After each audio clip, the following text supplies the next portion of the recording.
gandiana del Presidente Tesserin avesse un giusto contrappeso da parte del sottoscritto che difendeva le ragioni della maggioranza, nel giusto ruolo del gioco delle parti, ma preoccupato soprattutto del fatto che con l'approvazione, o meglio con la non approvazione dello Statuto, e credetemi che questa è la verità, che con la non approvazione dello Statuto non si desse vita alla vera stagione riformatrice, non si desse vita alla stagione delle riforme.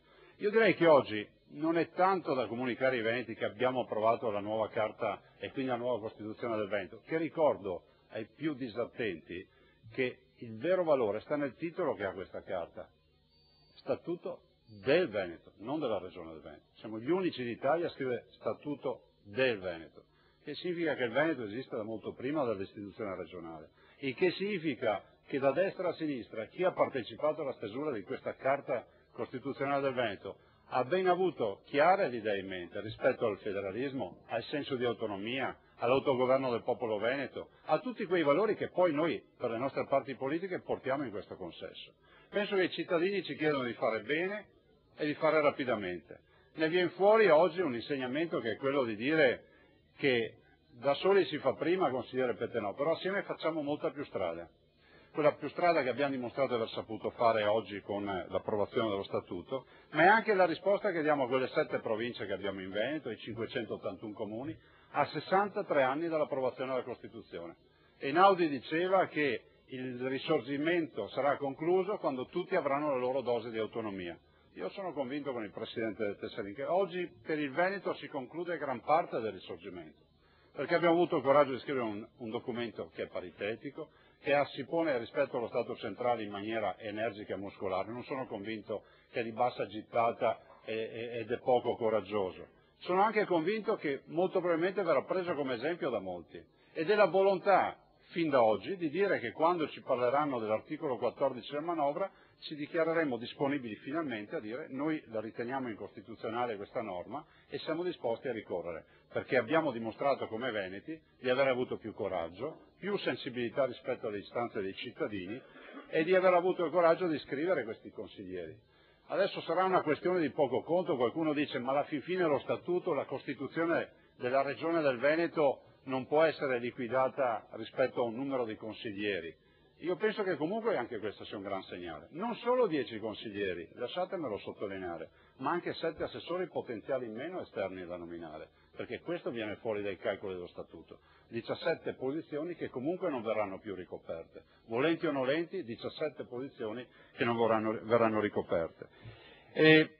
Oggi scompare un grande del Veneto che è Zanzotto, e Foscolo diceva che per rimanere nella storia bisogna fare cose grandi nella vita, questo lo diceva nei sepolcri, e penso che oggi tutti i consiglieri hanno scritto una grande pagina di storia. Noi ci siamo trovati di fronte a un bivio per fare una brutta figura e scrivere una pagina di storia di questa ragione. Oggi ne usciamo con questa unanimità ormai predicata e annunciata da tutti, con la volontà di scrivere questa pagina di storia, di fare cose grandi e di essere ricordati.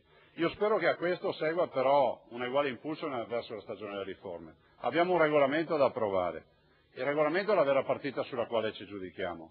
Ben vengano i ragionamenti che ho sentito, non ultimi quelli del consigliere Reolon, nel momento in cui citava il regolamento, la volontà di inchiodare la maggioranza di fronte alle proprie responsabilità, la volontà di dire alla maggioranza ti conti, se credi in quello che fai, porta il tuo provvedimento, discutilo, dacci modo di fare opposizione, alla fine ti conti e voti, ma anche l'opportunità di dare all'opposizione di discutere i suoi provvedimenti di legge in tempi certi e quindi di non depositare e basta e limitarsi alla comunicazione, ma di vederli discussi in aula e finalmente anche di fare quel salto di qualità, lasciatemelo dire, di non fare più opposizione rispetto ai provvedimenti della maggioranza, ma di fare opposizione rispetto a qualcosa di alternativo che si ha il coraggio di proporre e di portare avanti. Io non aggiungo altro, ringrazio tutti, ringrazio per primo il consigliere e presidente Tesserin, tutti quelli che hanno lavorato, quindi tutti i consiglieri che hanno partecipato ai lavori della Commissione. Per noi è stato più facile seguirlo da fuori questo lavoro, diciamolo fino in fondo. Io mi sono incontrato decine e decine di volte, anche durante l'estate, con il presidente Tesserin e lo vedevo sicuramente agitato, cioè noi abbiamo fatto la scelta sul cavallo giusto. Quando si è pensato a un presidente che avesse i numeri fondamentali per dirigere questa Commissione, abbiamo pensato di sostenere assieme a voi il Presidente Tesserin e direi che ne viene fuori una seconda scelta azzeccata, che è quella del Presidente, tutti i consiglieri e tutti i lavoratori che direttamente o indirettamente hanno lavorato assieme a fianco alla struttura, hanno lavorato per sostenere questa scelta. Io spero che non si perda più tempo nelle discussioni. Noi passiamo la storia in Italia per il popolo delle grandi discussioni, siamo qui, se non me ne voglia nessuno, non è nota di polemica, potevo zittirmi se non mi andava, siamo qui da 3 ore e immagino che i cittadini che ci seguono dicano ma questi hanno deciso di votarlo, perché non votano? E quindi direi votiamolo. Grazie.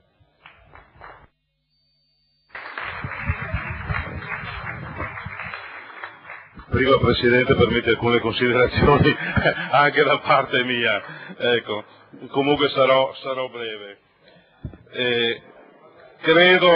Credo anch'io, senza alcuna retorica o enfatizzazione, che ci apprestiamo a una scelta destinata a entrare nella storia di questa nostra istituzione. Lo Statuto infatti sintetizza i valori, la cultura, le tradizioni del popolo veneto,